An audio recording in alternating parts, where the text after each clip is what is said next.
Le projet est né de manière tout à fait accidentelle, parce que Philippe Gravier m'a harcelé, a essayé de me corrompre, en me proposant des cigares, du Bordeaux que je déteste, des pâtes en pensant qu'il est un bon cuisinier, ce qui n'est pas, en mettant de la crème liquide dans des pâtes à l'arabiac. J'ai même envoyé une lettre recommandée pour lui dire que c'était une trahison, ouais, des trucs comme ça. À force de harcèlement métaphysique, j'ai cédé.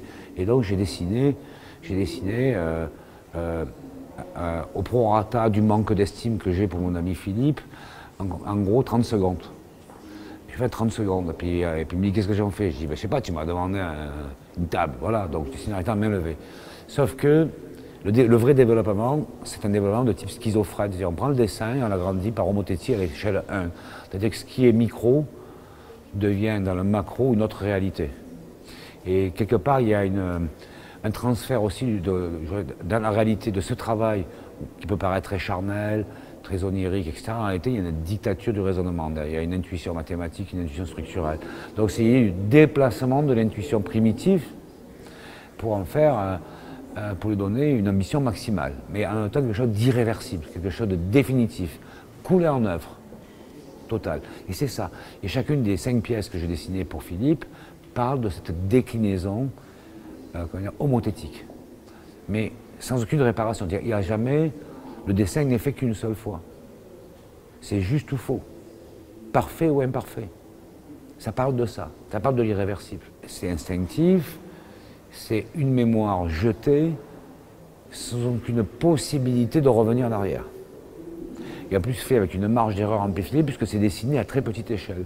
Et lorsque c'est amplifié à l'échelle 1, le trait, l'hésitation, la marge d'erreur font sens. Voilà. Vous savez, dans la MUSEM, lorsque je demande à l'ingénieur sur les 6000 pages de calcul pour identifier les verticaux, s'il est sûr de son compte, il me répond, la seule chose dont je suis sûr, c'est de combien je me trompe. Voilà. Moi, j'ai souhaité un bois très dur, très dense, et ça n'a pas été vraiment un sujet de controverse. On a fait le bois, on a fait le bois qui était finalement un des bois les plus beaux, le palissandène, hein, quand même, l'Indonésie. Enfin, un palissandre, c'est très beau. Moi, je voulais du palissandre. Le côté flammé, le côté un peu sauvage, était quand même très bienvenu. Je ne crois pas à l'idée de la vision comment dire, globale de l'architecte qui va de la poignée de porte jusqu'à la question urbanistique. C'est une mythologie. Moi, je suis un ennemi du mouvement moderne. Franchement, je vous dis, le Bauhaus, ça ne m'intéresse pas. Le mouvement moderne, je pisse dessus, je trouve ça d'une grossièreté. Vous avez tout le fondement doctrinaire, politique et idéologique du mouvement moderne, c'est la haine du bourgeois. Or moi, je suis un petit bourgeois provençal, provincial, réactionnaire et maniériste. Voilà, comme ça, c'est réglé. Et je vais vous dire, l'amnésie des modernes qui vivent dans les beaux quartiers du 18e à Paris, franchement, ça m'attire, ça m'excite pas. Voilà, ça m'excite pas. Et je n'ai pas vocation à être un designer. Je l'ai fait parce que Philippe me l'a demandé. Ça fait plaisir de le faire pour Philippe. Est-ce que je le referai? Je ne suis pas sûr.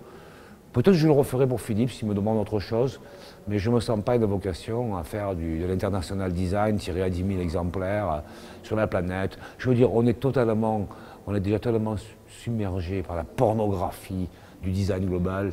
Je veux dire, faire une chaise en plastique de plus blanche, ça va, c'est bon, quoi, tu vois. Écoutez, regardez ça. L'émotion, elle est dans les forces et dans les formes du travail. Regardez, regardez. C'est pour cela que je suis détesté. Oui. Voilà, regardez. Ça parle du travail, c'est ça, la sentimentalisation. Vous vous rendez compte, hein, la sentimentalisation, le récit, la narration, ça parle de ça. Moi, je suis un